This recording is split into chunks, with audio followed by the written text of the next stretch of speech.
Welcome back to the Paddle and Fin Podcast Network.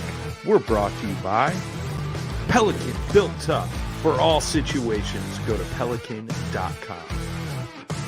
Yak Gadget, for all your fine kayak fishing accessory needs. Go to yakgadget.com. Eastport Marina, on the beautiful shores of Dale Hollow Lake. For all your lodging, kayaking, and fishing needs, go to eastport.info. Now let's get this show started. Jay Randall, welcome back, brother. Why, thank you, sir. Facebook, YouTube, podcast listeners, welcome back to another show. Little Father's Day special edition. I think out of all the guests we've had, I haven't been this nervous in a long time. Why would you be nervous? Just don't say anything messed up. You can't smack you. He's got dad strength, you know? Yeah, although I think he probably the one to like really come out of left field. Oh man, this is going to be a lot of fun. I'm looking forward to it. You know, you and I have had conversations about doing this show for probably 3 years now, and you know, last week reached out to my dad. This dad, everybody, Marty Schiller in the house, but you know, we were talking last week, and I was like, hey, why don't you come on the podcast next week, and we'll do kind of like a Father's Day special show. And then you know, we fished a derby this weekend, and that turned out really good, so that just gave us more to talk about. But I'm looking forward to it, and yeah, I'm sure there's going to be a lot of laughs, a lot of emotion and things like that running around tonight. So should be a good show. Those of you guys tuning in, go down in that lower left-hand corner, click that share button. Let's get some folks in here.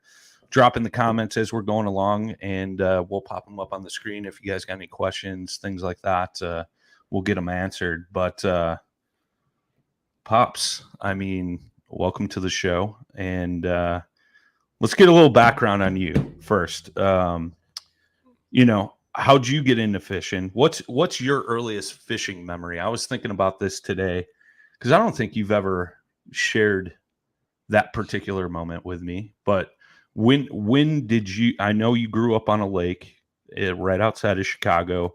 So when did you get into fishing? Probably when I was 5. 5? Went ice fishing with my dad all the time. Then in the spring, we went on the chain of lakes. So, yeah, as long as I can remember when I was a kid, if we weren't down fishing, we were playing baseball or Army or whatever when we were kids. You know, we left the house after breakfast and came home for dinner and went back out till the street lights came on. Of course, we didn't have none, so had to wait till Grandma was screaming at us. Yeah, get back here. Get back here. Well, I mean, that's funny because I've talked about it on numerous shows, numerous podcasts I've done. I think my earliest fishing memory is when we went ice fishing and I caught that 18.5-inch crappie through the ice. And I mean, I remember like you were freaking out as I'm like trying to pull this thing through the hole. And I was what, 6, 7 at the time? Most, yeah. You know, and you're like, holy shit. I'm going to preference this there. If you guys are listening in the car with your kids in the area, there may be a few words that slip out here. Okay. Dad was a trucker for many years, but you know, it's, you know, you kind of freaked out, and I was just like, oh, cool fish, you know, can I go back outside of the shack and play? You know? I want to go out and play in the snow. Yeah. So, you know, and I remember, you know, you're like, that's a fish of a lifetime. You're never going to forget it. And I mean, every time I go to your mom's house, you know, I see that photograph on the wall you're holding the fish. I'm in front of you. And it's like, it just brings me back to that day every time, which is super cool. Souders is in the chat. He says that's the last big fish I caught. No, he got big bass this weekend, 5.3. Yeah, but Uh-oh. well, I mean, you have always been an amazing storyteller. Like you got a story for everything, which is great, and it's a trait I love to death about you. And it, I mean, as we're talking about this, like, what is your fondest fishing memory? Like, what's your favorite fishing memory out of all? I mean, what, you're 67 now? Gonna be 66. Jesus. October Oh, is 67. Yeah, no, I Dusty feel old. mofo. So, I mean, you've basically been fishing for 60 plus years. I mean, out of all those years fishing, like what is like probably the top memory that you've ever had? And I think I know what this is, so I want to see what your answer is. There's a couple of them. One was this weekend that I always had dreamed of. Sure. That's why I bought the boat, was to fish with you and the grandkids, but one of my earliest memories is when I was a garbage man. I went up north. My boss had a double wide that he was opening up in the spring for walleye season, and went with my dad, and we were at the bait shop, and I seen this orange Rapala they just put out, and we weren't catching any walleyes, and we spot this deer that fell through the ice in the northern. They're just up there scrounging on us. So I tied the orange Rapala on, and I start catching northern, and my dad goes, "We're not here to catch garbage fish." I go, "I'm here to catch fish, Dad. I don't care what they are. Take me in. I'm going to the bar." And then later that day, I hooked the big one, and it broke off. But yeah, that's one of my earliest. I was only 14 or 15. Sure. No, it's pretty cool, man. I mean, you grew up on the water, which I'm definitely jealous of. But as I got older, we moved closer to water, and I remember as a kid riding our bike to the old gravel pit and catching bass, and things like that. And it's pretty cool and unique that. Because I remember growing up, like, you got two hobbies, right? It's golf and fishing, and that's like pretty much all you did other than work, which you did a hell of a lot of. Mm-hmm. And I played golf, and we joke about it now because my younger brother is a golf pro, and I'm in the fishing world, and it's I always say I got the better half of you, but I'm sure my brother would argue a little bit with that, but. It's cool, man. I thought your memory was going to be your day in Florida. Well, that too, but what? I was going by my earliest memory. Well, I said some of your favorite memories. So let's talk about that, because I remember when we started the podcast, I found you shared that photo with me, and I posted it on our Instagram, and I'll pull it up as you're telling the story, but. I mean, this is probably got to be one of the most epic days I've ever heard of in my life, as far as fishing goes. Yeah. I had a 9, 11, and a 10. All in the same day? All in the same day. Like what, 3 hours? Probably a 6-hour day, but I mean, let several 5s and 6s and 8s go. I mean, it was a day to remember. I mean, like no other. I mean, it was funny. I read an article in Bassmaster before I was going down to the Bears Tampa Bay game, and I read this article on a guy down there. And so I called him up, and when we went down for the Bears game the first time, we went out And then I went back in February with my buddy Bob for his birthday. And that's when we really hit them good because they were getting ready to move up on bed. But yeah, it was one of the greatest days of fishing. I mean, how do you top that? Winning the tournament with my son. We'll get to that. We'll get to that. You asked me, I'm telling you. This is our relationship, folks. We'll bicker back and forth all day long. So get ready for it because it'll get quite humorous. I'm still looking for this photo. It's way back in the archives, but I mean, at that point, like I'd be like, all right, I'm done. Like, how am I ever going to top this day? You know what I mean? It's just I've never ever heard anybody have that epic of a day ever on the water. Which is cool. So what were you guys catching them on? Can I ask? Shiners. Shiners. Okay. So you're using live bait. You were cheating. Yeah, but we weren't using the bobber because, I told them if we're using a bobber, I'm not fishing. But we live spooled, and it was the neatest thing I've ever done with live bait because he would catch the wild shiners first thing in the morning. And then we went out, and what we were doing, we would cruise over to Hydrilla. You'd let that shiner back there. There's one of them. And you'd let them free spool, and then when it was cool, they'd come up to the surface. They'd hit that shiner, and then the shiner would flop on top of the water.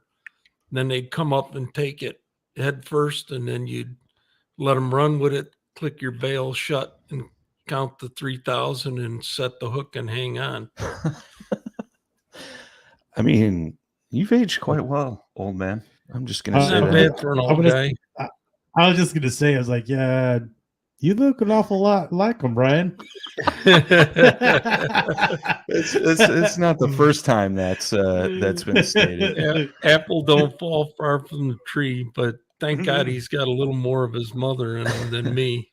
He's kissing ass now because mom's sitting like right next to us. Yeah. She's in smacking distance too. I don't think I have the picture where you're holding all three because you guys put them in the live well, right? And took some photos and then released them. Yeah. But we took them out in the middle of the lake so nobody knew where we caught them. Sure. I mean, just look at the belly of that fish. I mean, it's just ridiculous. Well, that lake, he's exaggerating the weight. Well, you know what I love about this photo?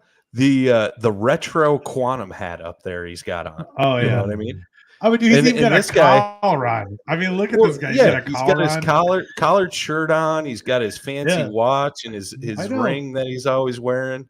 You know, this guy's fishing in style. I'm just saying. That was a Longines. That wasn't even a Rolex. But you know, he's been around the block for sure. You know, it's pretty cool, man. It's you know, you instill the wealth of fishing knowledge into me, and you know, that tournament bug, I kind of got that, and that sense of competitiveness, which, you know, you used to fish tournaments back in the, you know, mid to late 90s, you know? Yeah, early 90s. Yeah. So what got you into competitive fishing? Fred, when I was working at the one company, Fred and Tom were there they are. Oh, here. I can't. Typical guy. The camera's over there. Okay. Let me I'll text this to myself. But anyway, Fred and Tom, and then Tom's son got old enough to fish. So Fred asked me if I'd join him.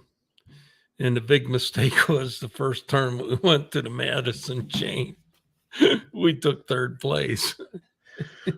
Which is funny because when I fished KBF in Madison, I took second in the Pro Tour, and I think it was 8th in the Trail.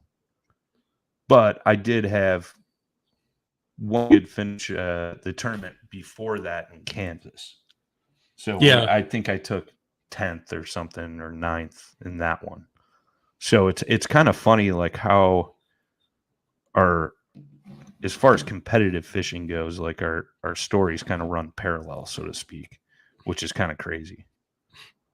But so when we went ice fishing, was that the first time you ever took me fishing? I've never asked you this. No, when we on quarter. No, I don't. That's why You I'm don't? asking. Oh, yeah. Well, you and your brother were probably 6, maybe 5 and 6, and we'd go down to the quarry, the old quarry pond, and I took you guys, and you guys killing the bluegills. Okay. And I figured there was some of that in there. Yeah. It's just like my first actual fishing memory is that ice fishing trip, because obviously we caught a huge fish. You know? Yeah. And I think it's too, like, I've thought about it, like your excitement got me excited about it, and that's why it's kind of been instilled in me, so to speak. But here's the photo with the 3. I'll zoom in on this a little bit. But I mean, it's pretty cool to look back on it. Yeah. What are we doing? God, that one fish just dwarfs the other two. Yeah, this one on the right. Oh yeah, that thing is huge. That wasn't an 11. That's the 11. Jesus, the 8's in the middle, and the 10 kind of like sideways, so you can't see the 10 that well. That's insane. That's my buddy Bob that I took him down there for his birthday, and I caught the big fish. God rest his soul. He was a super nice guy. Yeah, he was. He was a character for sure. Oh God, a character. I mean, I look back on him, Fred, like all those guys that you used to fish with. They were all characters, man.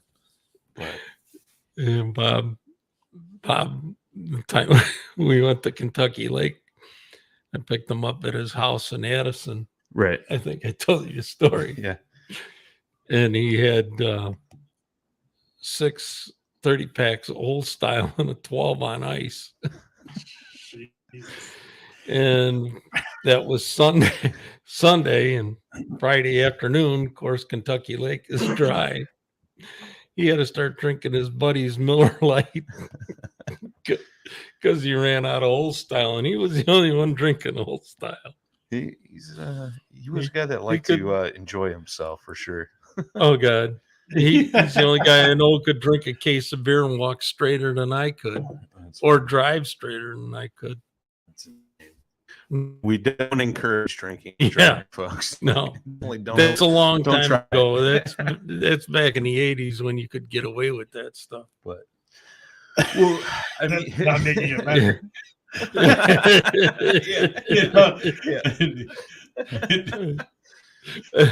Well, it's interesting, right? Like, we're talking about your trip to Florida, but you used to travel around quite a bit fishing wise. Like, so, you know, you were a truck driver for many years, and you've been in 49 of 50 states, correct?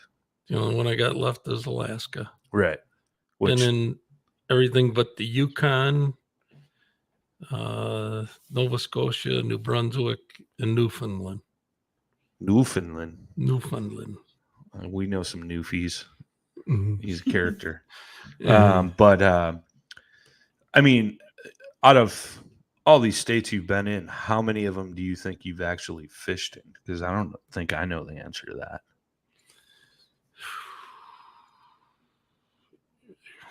Wow. Arizona, Florida, Nevada, Tennessee, Kentucky, We fished in Vermont on that road trip. On that road trip, we fished in Vermont, Ohio, New York, Michigan, Wisconsin, Minnesota, Canada. It covers about all. You've gotten around. Well, I'm old. You're a fishing slut. Just saying. Or I'm older. But I got a great wife. yeah, That's all. I'm pretty fortunate too. This is my opportunity to earn brownie points right now. You know, it's we've been pretty lucky, both of us, traveling around fishing. You and your brother too. He's okay. He's not here. He's not here to defend himself. I'm talking about wife-wise. I was going to say, I don't know. I've met him, so. Yeah. I'm talking wife. No. Great wife, great life. Yeah, it is for sure. That's my motto. So, out of all those states, like, what is one state like you haven't fished in that you would like to fish in? Oh, you know what? I forgot. Arkansas. Yeah, you used to go to Arkansas as a kid a lot, right? Yeah, Arkansas. I did a lot of fishing in Arkansas. The one that I would probably like to go down to is Lake Fork. Lake Fork, all right. Yeah. Texas, yeah. Texas would be probably Texas or Louisiana Delta or California Delta. California Delta. Yeah. Shreveport. Yeah. Louisiana. Yeah, I mean, all big fish factories, basically. Yeah, yeah. Alabama. That's right. I fished in Alabama on Eufaula once. On Eufaula? Eufaula, yeah. All right. Eufaula is a big lake for the kayak guys. They do quite a bit of tournaments there. Same with Lake Fork. Yeah. Shreveport. They've done a few bigger events in Arkansas for sure. Yeah. I don't know who it is. It says Facebook user, but it says paddle and fin tournament at Lake Fork in honor of Brian's dad. Make it happen. I mean, I'm you don't have to convince me. I'm bringing a boat. I'm bringing a boat. I'm going to be in the boat. You guys too. go on a kayak. Oh, it's nope, save a spot for me in the boat.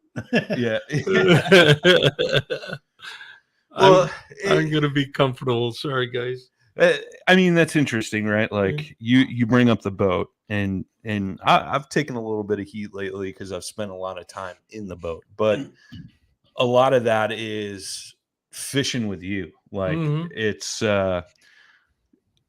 I was thinking about this today. I think it was 3 Father's Days ago. We went out fishing on the lake here.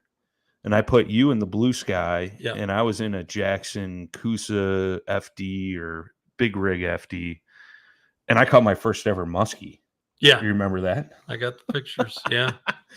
And I remember I'm like, I don't know what the hell this is. And then it surfaced, and I was like, holy shit, it's a muskie. It's a muskie. You were freaking out. I thought you were going to jump off the blue sky and try netting the thing or something. But, it was cool. To see you attempt to get into what I've been doing a lot of, which was super cool. And, there was many phone calls. Hey, do you think you can pick up the blue sky? Let's go out fishing, which is super cool. It just goes to show that kayak fishing isn't just for, the younger guys, the, older guys like Jay or yourself. Well, I'm considered a real old guy. I'm the antique.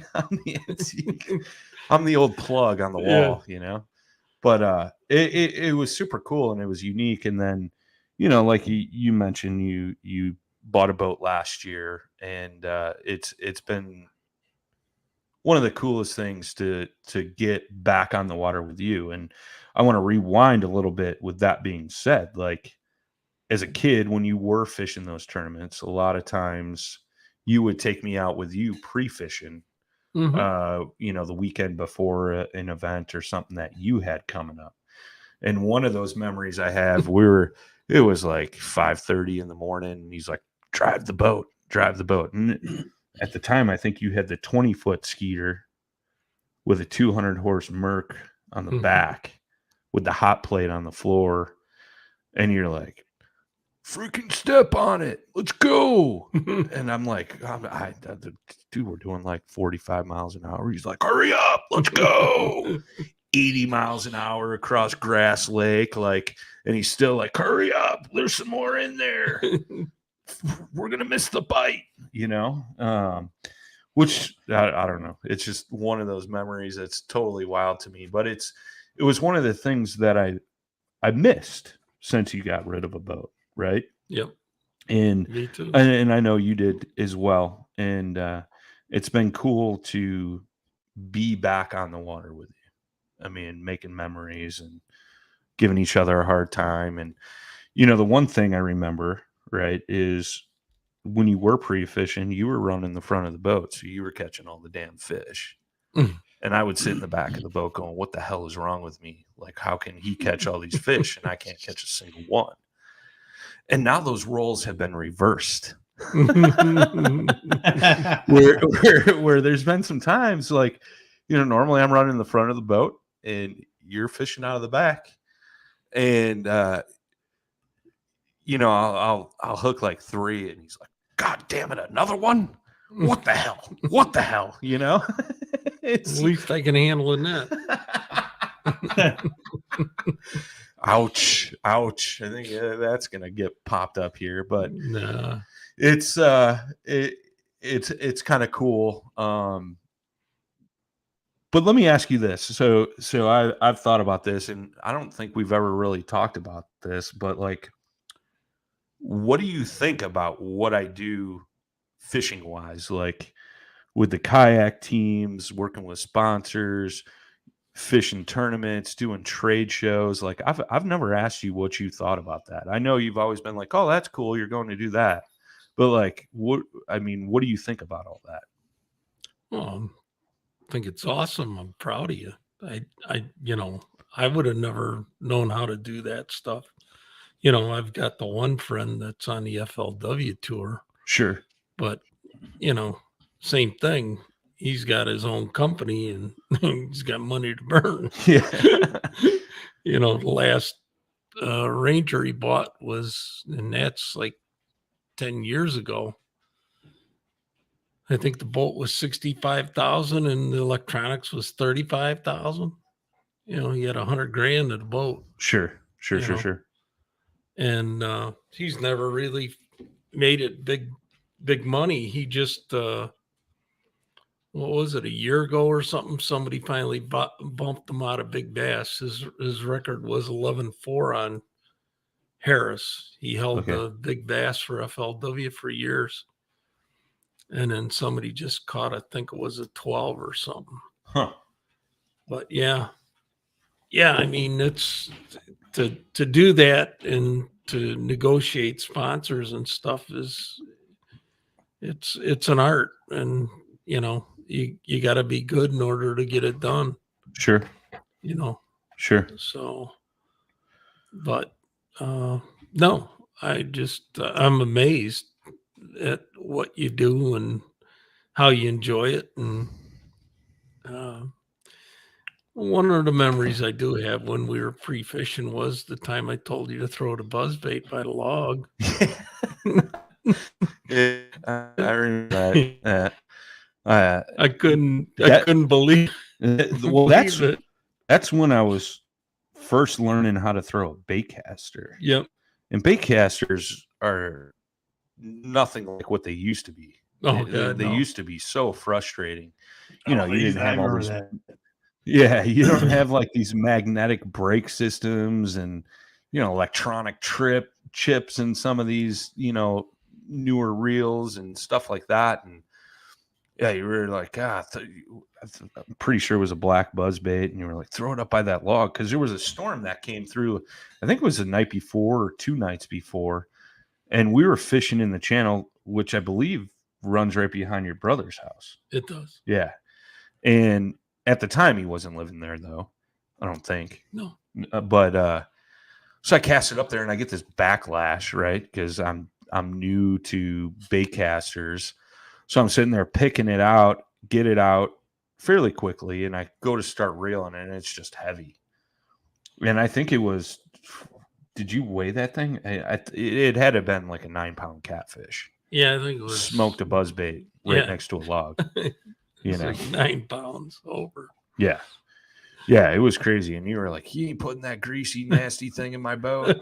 Hold on. I'm coming back there to get it. I don't want that on my carpet. Like, I mean, that's how most fishermen are up in the north, like you catch a northern pike or a catfish. You're like, you ain't putting that on my floor, but pretty unique. We didn't have camera phones back then, unfortunately. No. This is like pre-cell phone days. Yeah. Well, like there were cell phones out, but they were in like a brick briefcase. You know what I mean? Yeah. But yeah, it was Morse code. Smoke signals.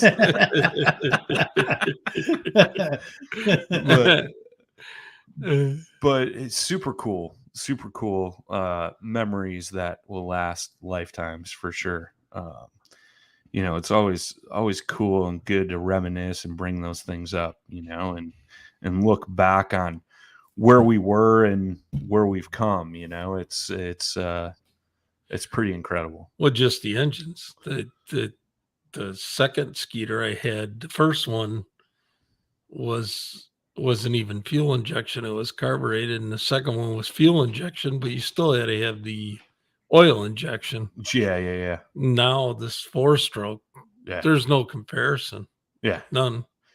Well, that's something too. Like I thought about, like, so you fish 60 some years, like you've seen a lot of advancements and changes and fishing gear, boats, like everything. Like, what is the one thing that amazes you the most looking back to 60 years ago to today? What is the biggest thing that you think has improved fishing? Electronics, hands down. Electronics. Some of these live target units, the guy I fished with in Arizona had the live target. Yeah. Throw the umbrella rig. You could see the umbrella rig hit the water and sink. You could see the fish following it back to the boat. It was incredible. Just incredible. I mean, it's something we got to get put on the boat. Just saying. You don't let your mother hear the price. It's $100. $100. We got a great deal on it at the store. Yeah, we got a great deal on it. Jay says. But such a deal for you. I got such a deal. But no, I figured that would be probably it. I mean, when you look at it now, like electronics has really changed the game of fishing quite a bit.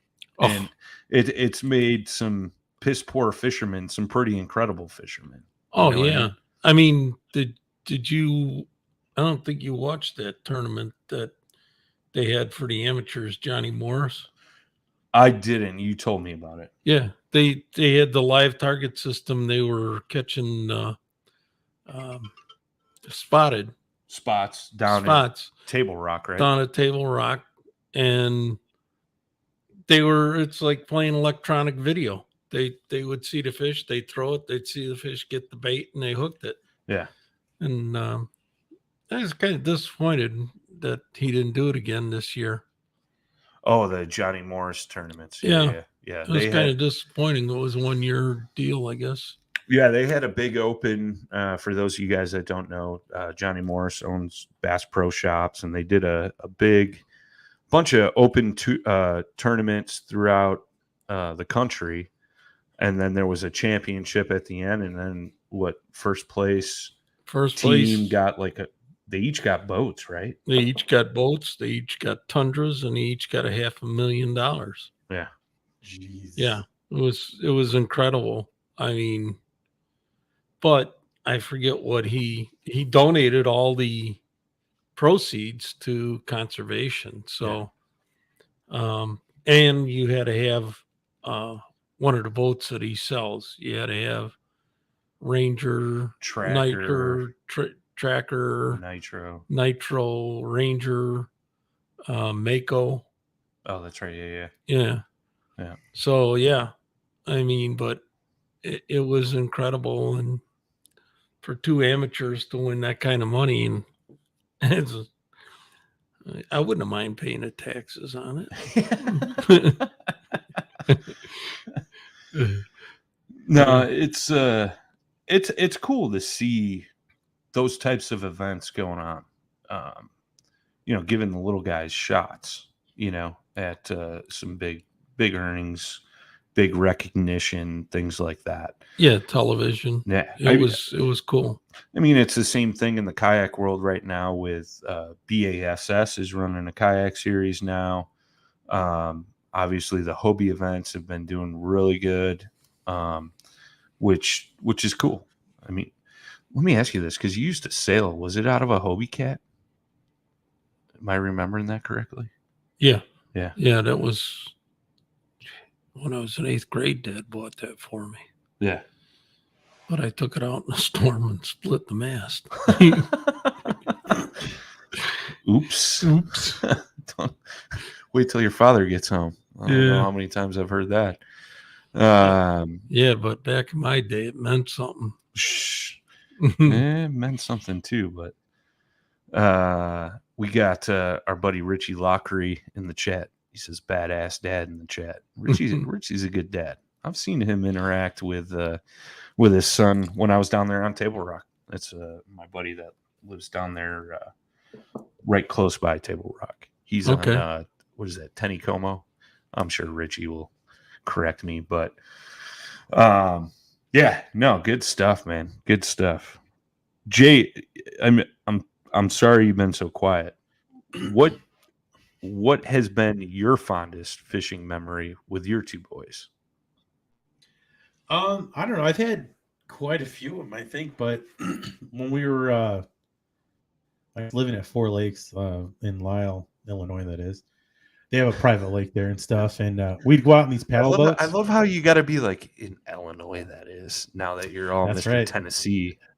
Yeah, that's I've shed that weight. Taxes too. Yeah, oh yeah, dude. Don't even get me started on that. We're good here, bro. We're good. No. They had these paddle boats you could take out, and I mean, it was a private lake, and you would always, I mean, like an average fish was like a 17-inch bass. Sure. But I remember like taking Jared and Seth, and it's, a hot summer day, you're pretty much help desk when you're, the father. So, you're baiting hooks, you're pedaling rather the paddle boat. And then I remember Jared got caught in the trees or something, and we were in the shade, and I saw something moving. I'm like, Seth, I was like, throw your bobber right over there in that shade. So he does, and he's got this little 3-foot pole, and all of a sudden his pole just goes, whoa. I was like, oh my God. So he pulls this thing up, dude. It's like an 18-inch bass, and it's like one of the first big bass he's ever caught. And he was like, I did what you said, Dad. I did what you said. And it's like, okay, well, let's get the thing up there and reel it up and everything. And he was just like astounded, with the size, and just everything. I mean, I have pictures of him when he was small. And I mean, you've of course met Seth. So him small is a lot different than big. So, yeah. But I mean, he's like he opened his mouth as big as the fish. And I mean, he was just ecstatic. Well, and then the same lake, I had him on shore. This kid caught, like, in one sitting, a 17-inch bass, like I think it was like a 14-inch crappie. He caught like this giant catfish, and then he ended up bringing up like a walleye. I was like, I don't know what he was dragging a jig, just screwing around, because they don't, how it is. Kids go in your tackle box and they're like, I'm going to use this. He didn't even. I just told him what to do. I was like, well, just toss it in there and just pull it in, and he ended up pulling up all these fish. But kind of to like your dad's story about kids fishing. As soon as he caught all this stuff, he was like, "Oh, Dad, I'm gonna go play," and he just like drops the rod and just cruises. Like him and his brother. Yeah. I'm like, okay, well, we walked here, so I'm gonna carry stuff too, I guess, But I mean, we rivers and stuff. Actually, Four Lakes is a great place with the DuPage going through there too, or I think it was the East Fork. Sure. We caught smallies in there. I mean, we had a lot of fun, but the kids, they're not really fishermen. They didn't really take for them, but they enjoy those times, and Seth will bring up that stuff here and there. But it's cool. It's cool to get out there and do that. And I mean, I fished with my dad like a lot, but also not a lot because he would usually fish with my grandpa. Okay. So, and they would, man, I mean, there's pictures. I mean, they would fish like Michigan, of course. But they would have just pictures and pictures of salmon and trout lined up on the yard. I mean, yeah, just insane pictures. I'm sure your dad can attest. Just massive amounts of fish. I mean, I remember eating smoked trout and smoked salmon all the time. But I mean, my dad, me and me and him went out, quite a few times, and I caught a lure, or sorry, I actually caught like a 15-inch walleye on a lure he had for like 30 years that he gave to me. And he was testing out like a new rod or something. And I was like, I'm going to tie on this spinner. And I think we were a braidwood.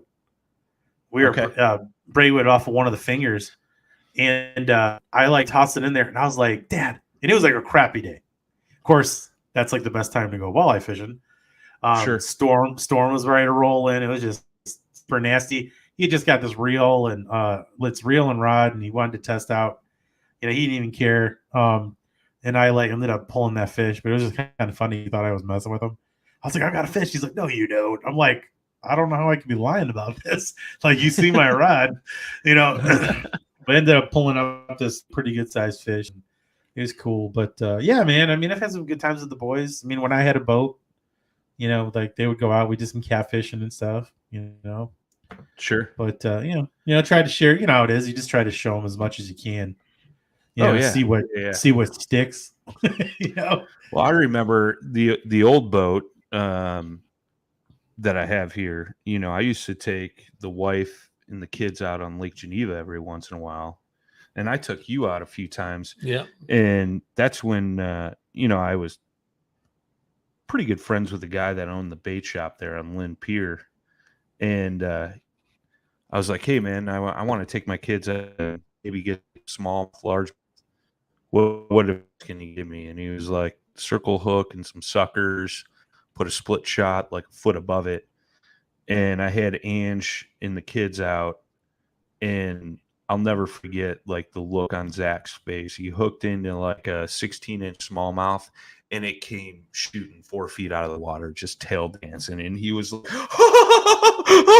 like giggling like a little schoolgirl, like freaking out. Like, did you see that? Like, and same thing with Sammy too. She caught a couple, and it was the same thing. And I mean, at that time, I think Zach might have been 7 or 8.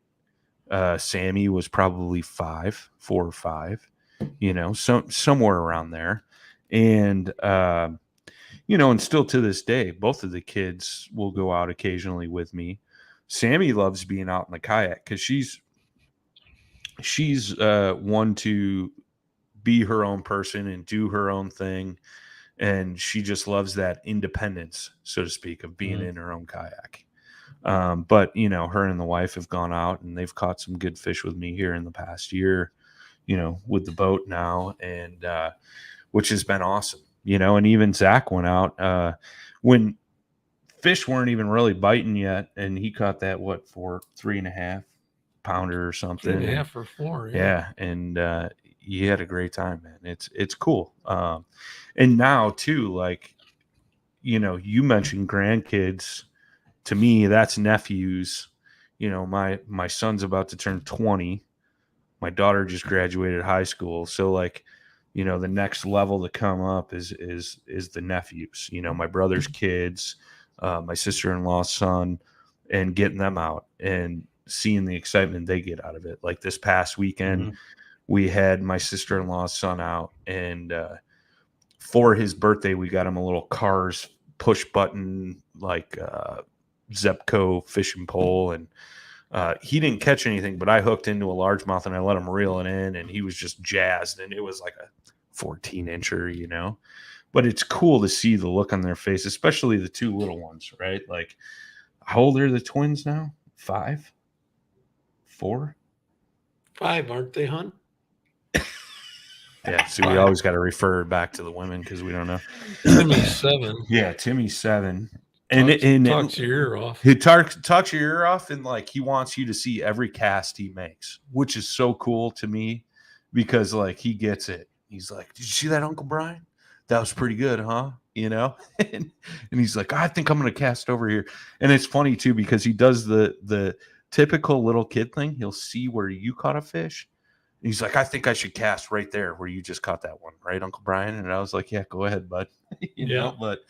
It's super cool and it's huge, man. Like to be able to carry on these traditions that the three of us all love and we've done for many, many, many years. And, just to see it continue on and see the excitement that we used to get out of that. And I think it's a great reminder to us, when you see a young person like that hook into a fish, get that excited. I think for me, at least, it reminds me, that's right. That's how excited I should be when I hook into one. It makes me feel like that. Well, I just remembered when we lived on Loretta, taking Sammy and Zach in the back. Oh, that's right. Yeah. I forgot about it. Yeah. And Zach hooked that. It's probably an 18-inch on that. Yeah. Snoopy reel, and it was stripping the gears, so I had to grab the line and pull it in. Yeah. And I forgot all about that. Yeah, I did too till just now. Yeah. I just thought about it.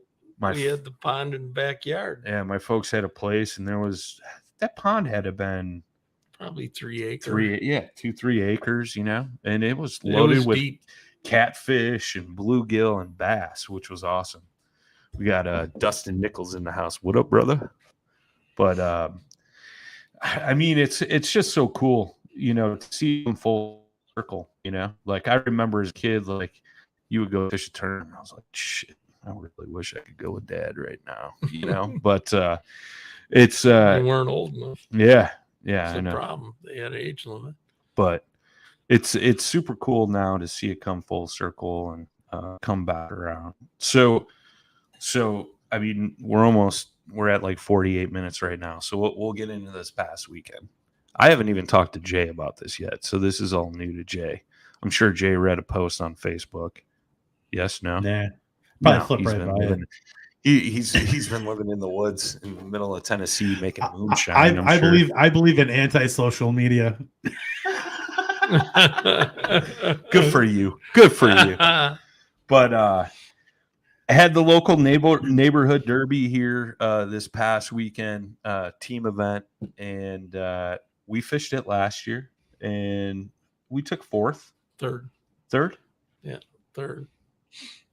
Somebody says Jay was fighting off ticks. Sounds about right.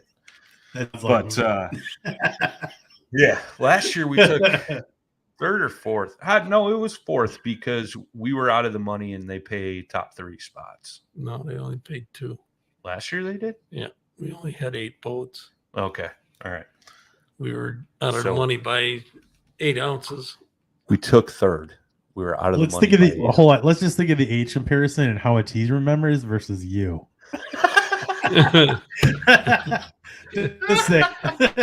Touche, my friend. Touche. So last year we took third, and I was pretty determined last year. Like I ever since I've lived here, like that has been one of my missions is to win the neighborhood derby, right? Like. Because you're big man on the lake if you win the derby, right? And I'm friends with most of these guys and run into them on the water all the time. Super friendly. We share information with each other, things like that. And going into this year, I didn't pre-fish as much, which was probably good because I didn't wear them out. Like I went out Friday night for maybe 2.5 hours. But for an hour of that, I did a podcast off the front of the boat. I don't know if I told you that. But I did a podcast with Sean Lavery, Bass Fishing for Noobs. And I went and checked the one spot we started at last year, which did us pretty good. And I think I caught like a 3-2 or something out of there. Then I went down to this other spot where we didn't have any luck last year. We might have caught one down there. And I cast in. I catch a 5-4, And like, I knew it was a big bite, and I tried to pull the bait out of the fish's mouth, which I did. And then he successfully came back and chomped it and unfortunately reeled him in. And I'm like, why did you have to do this now? Like, I need you tomorrow, not tonight. And I'm like, all right, maybe it was a fluke. Next cast in, I catch a 25.5-inch walleye. And I'm like, all right, there's fish here. I'm getting out of here. Did the podcast. Checked like 2 other spots, got out of there, called you that night. I was like, well, I caught a 5.3 over here. This is where we're going to start, because I also caught the walleye. So there's fish stacked out there. If you get 2 big fish like that in one spot, my theory is there's plenty of bait out there that these fish are feeding on, which that one I caught Friday night, I don't know if I told you, had a bluegill tail coming out of its throat. So I'm like, all right, they're chomping out here, right? Post spawn. Derby morning, we go out there, get to the spot. Trolling motor issues.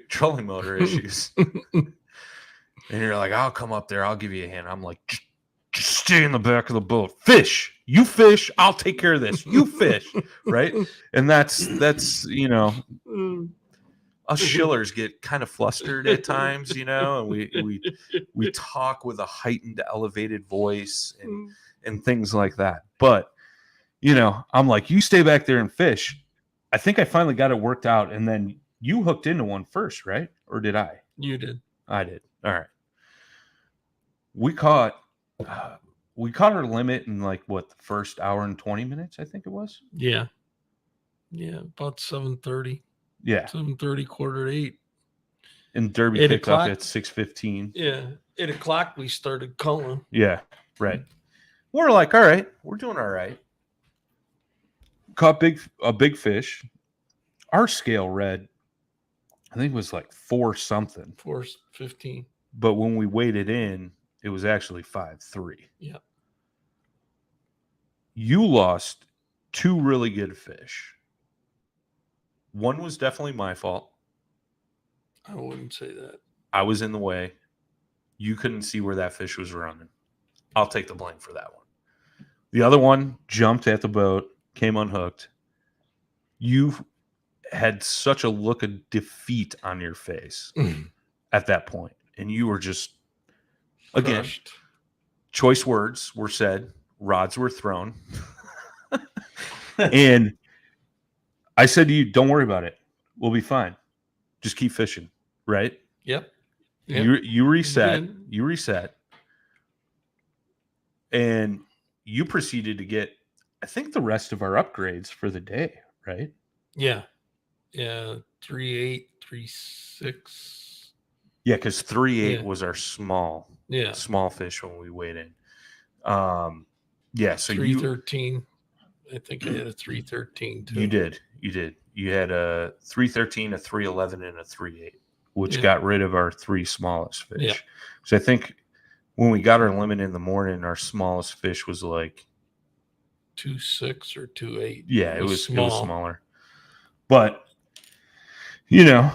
Derby ends. Well, let's take that back. So we sat on that spot for probably 4 or 5 hours. They told us 5. Yeah. Yeah, I heard 5. Yeah. So we leave. We go to some other spots that we had. We got our upgrades there. But when we went to weigh in, it was interesting because everybody said their bite died at like 9:00, 8:30, 9:00. And we proceeded to catch some fish after that, which I think a lot of it had to do with finesse fishing was one of the keys. 2 was you were throwing that underspin, and we saw fish breaking on the surface, chasing bait fish. We couldn't figure out what it was. We didn't see we figured it out. But you figured it out. You started throwing that underspin and started jacking fish, which was great. Super great. Got our upgrades, go to the weigh-in.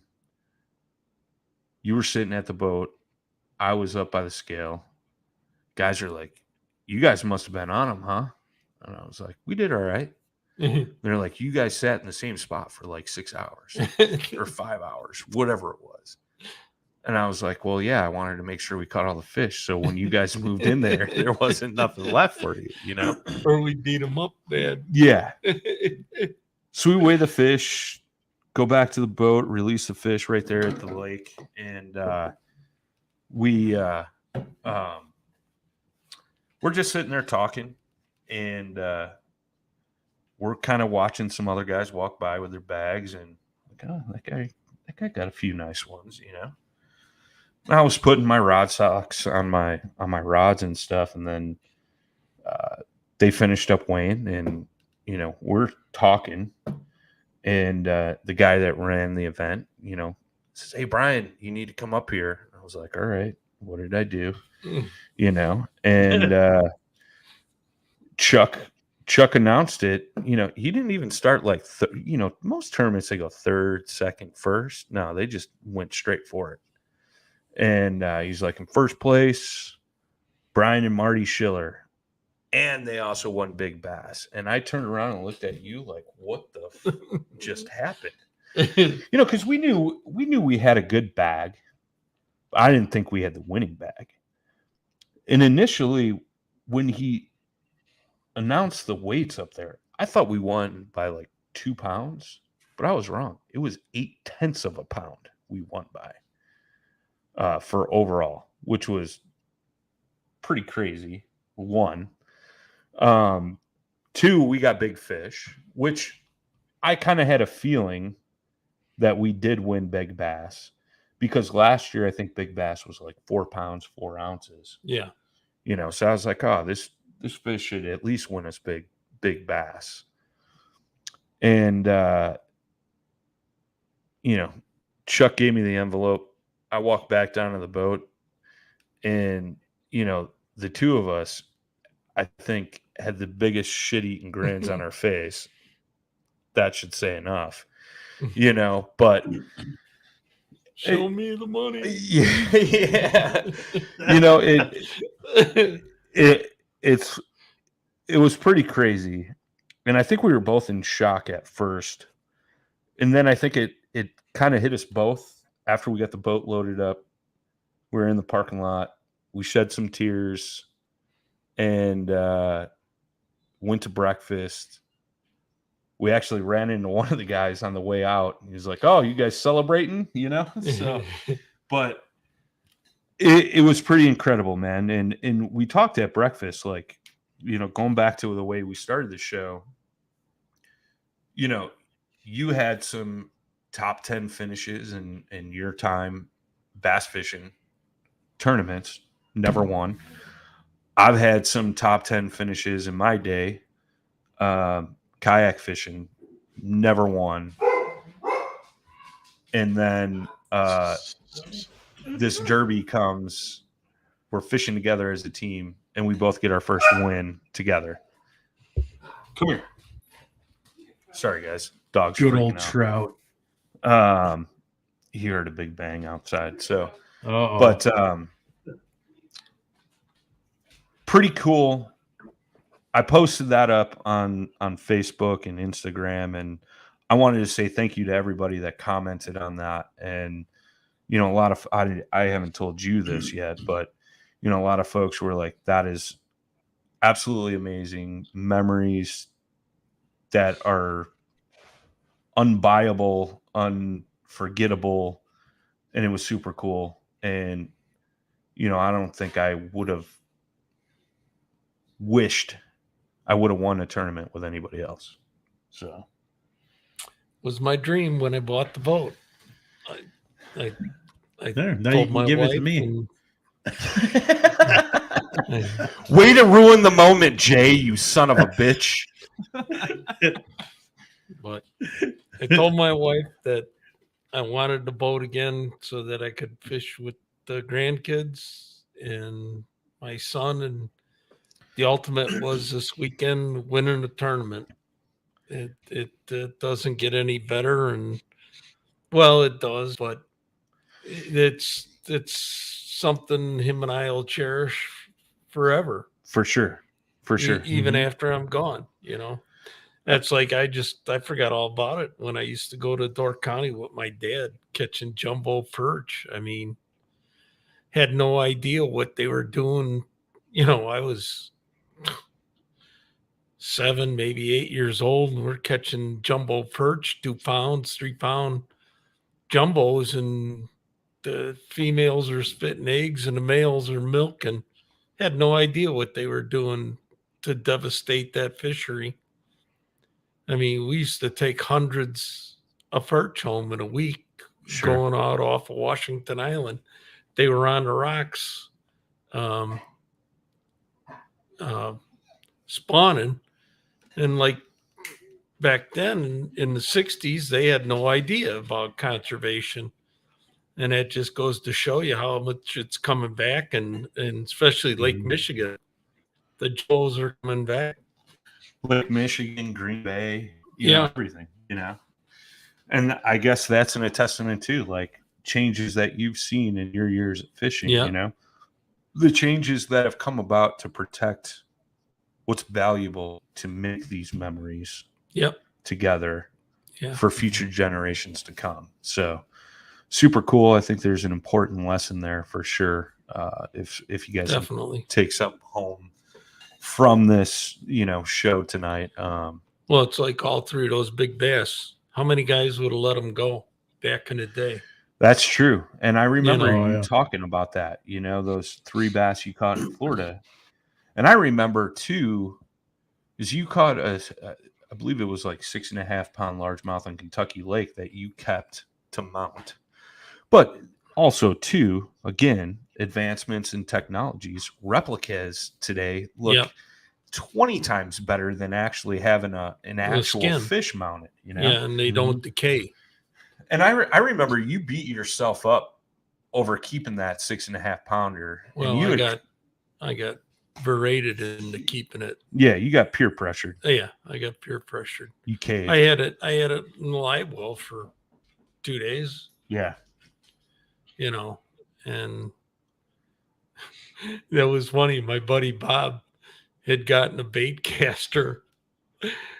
I forget who gave it to him. I think my buddy Pete gave it to him. And he's having a rough time with it. And I said, here, you toss it like this. And I tossed it under, the wind was blowing and went underneath the log, got heavy, and I set the hook. And he's like, I won't repeat what he said, but you know, I said, see what them bait casters do, you know, and I wanted to let it go, and he wouldn't let me let it go. Well, like you said, it's a different time, different age. Well, and I hadn't caught them big ones either. Sure. That was before I caught the 3 big ones. So, I mean, those photos have lasted longer than that mount, obviously. You know, so I mean, it's super cool, and it goes to show, you know, and it again something to learn from. You know, like I've seen so many guys over the past 5 years or so that have caught trophy fish, got replicas made, and they look just as good as the photos, if not better. Which is cool. Well, if you get a good photo and measurements, you know, Well, it's like Roger Gibson down in Florida. Somebody had made him a replica from the picture of the world record bass, and he had it on his wall. Yeah, looked just like the real thing. Well, I mean, I think that's in pretty much every Cabela's and Bass Pro Shop, right? I think so. Yeah. You know, there's a lot of good artists out there now. Yeah. Oh yeah. You know. Yeah, with the airbrush and everything. Yep. It's amazing what they can do. You know, same thing with the conservation on the sailfish and the marlin, and you know, all the different types of fish that, you know, same thing with the northern and the muskie. You know, guys used to keep the trophy to hang on the wall. Yeah. You just take a picture of it, and the replica maker. I think that's why you're starting to see some of these records being broken. Yeah. Just today, I saw a guy broke the New York State smallmouth record. What was it? 8-9 pounds?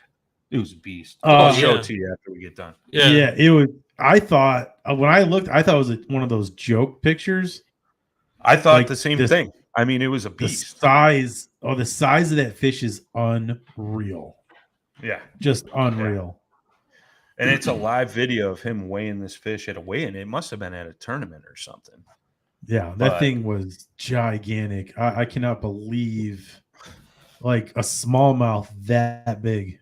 I mean, it was just huge. Yeah.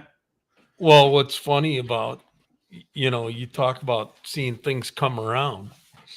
When in the 70s, I used to haul steel out of Youngstown and Cleveland. You'd go by the water down there on 90, Lake Erie. Lake Erie, and it was like a slough. It was like a mud pit. And they used to call it the Dead Sea. And that smallmouth was 8 3/4 pounds. And it's incredible. I mean, you can see 10, 12, 15 feet down now on Erie because of the zebra mussel. Well, and look at too, like you were talking about perch. Jumbo perch out there is a huge thing now. Obviously, it's a world famous walleye fishery. Yeah. Steelhead, smallmouth, like, East-West Harbor every year. That's a tournament that guys look forward to every year on Lake Erie, East-West Harbor. And it's crazy how, exactly. Conservation has changed fisheries. Well, look at Green Bay too. Green Bay used to be a shithole. Yeah. Right. With all the industry that was going through there. And it's the same thing as Lake Erie, world renowned walleye fishery. Like, I'd argue that Green Bay is almost better than Erie. Erie might have far as size. Erie might have some more trophies, I think, but I don't know. It's hard to say. I've seen giants come out of both. You know what I mean? Well, Erie, they don't want you to throw anything back. They want you to keep everything. Yeah. Because there's so many. They're running out of food for them. The gobies, right? Well, the gobies and the perch, they eat the perch, the young perch. Yeah. So it's hurting the perch at Erie. Because the walleye, they get the juvenile perch. It's a delicacy for them now. Yeah. And I don't know if there's any truth to it, but I was actually just watching, was it Barstool Outdoors with Sydney Wells? And she was with Alex Perrick, and he was talking about the gobies in Lake Michigan. And I think it's from this year. And he was saying that the smallmouth population is making a huge comeback because of the gobies. Yeah. They've had some good goby spawns. Yeah. So, I mean, there's negatives and positives to it, right? So, sure. Where some's hurting, something is growing stronger. I mean, they were in downtown Chicago fishing right off the maybe pier along the lake. Well, not all actually they were by there, but they were like behind the field museum or the planetarium, the Shedd Aquarium. Yeah. They were just walking around. McCormick Place. Yeah. I mean, they'll pulling them like straight up because they were spawning.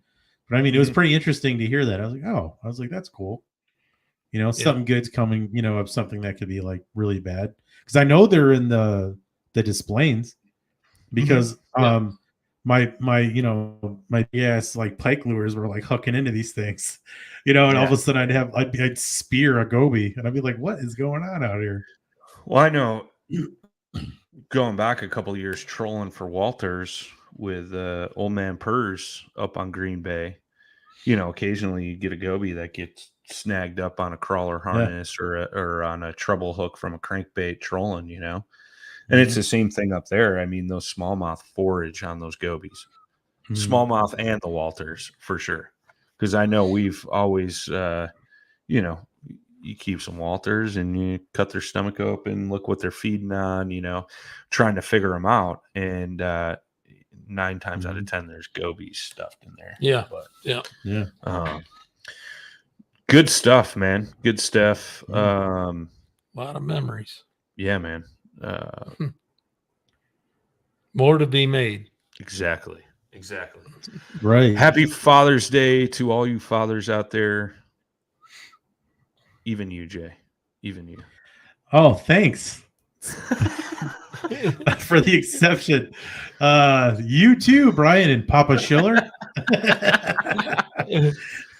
No, I hope you guys get to spend some time with your families this weekend. Get outside, get outdoors.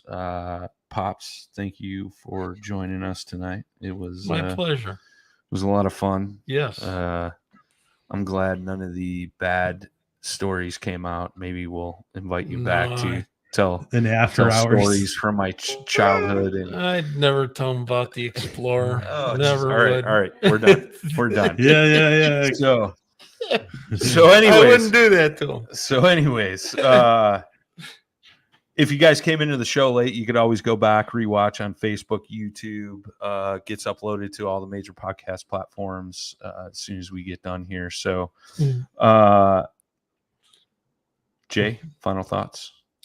I would say, like we touched on conservation, I would say everybody just, always keep your eye on the ball, pay attention to that stuff. There's still stuff going on today that, like the Boundary Waters has some issues. Yep. I mean, like, pay attention, guys. Elections have consequences. They could legislate any of this stuff away any day. There's a fight every day going on about this stuff. So just make sure you stay in the right corner, pay attention, vote for the right people, so we can pass on more memories. No, I'm not being political. I'm just saying conservation, man. Like, I'm just giving you a hard time. I've just recently come to light and seen some stuff I just didn't know was going on. And I have never been to the Boundary Waters. That one kind of hit hard because that's one of the places I do want to go. Absolutely. And it bothers me that there's stuff like this still going on, and nobody seems to care. And I don't mean like our audience. I just like, the people who just want to exploit it. But you won't have the if you don't protect these things, for one, species die off and all that other stuff, and then also you can't make memories with people and everything. So I would just say, just pay attention, be good stewards, and raise awareness when you can. Happy Father's Day, Big Daddy, Mr. John Rapp in the house. Mr. Rapp. See you in about a month down there in old Florida. Looking forward to sweating profusely in the middle of July at good old iCast. Better bring some moisture wicking clothes, brother. Yeah. Trust me, that's already on the 2-pack list for sure. Yeah. But and that, speaking of that, guys, gals, we'll have some pretty cool content coming out of iCast. I'll be down there. I got probably 20 podcasts I'll be doing from down there, both for New Canoe and Paddle and Fin, but we're going to stream both to both channels. So be on the lookout. Plus, we always make some contacts down there.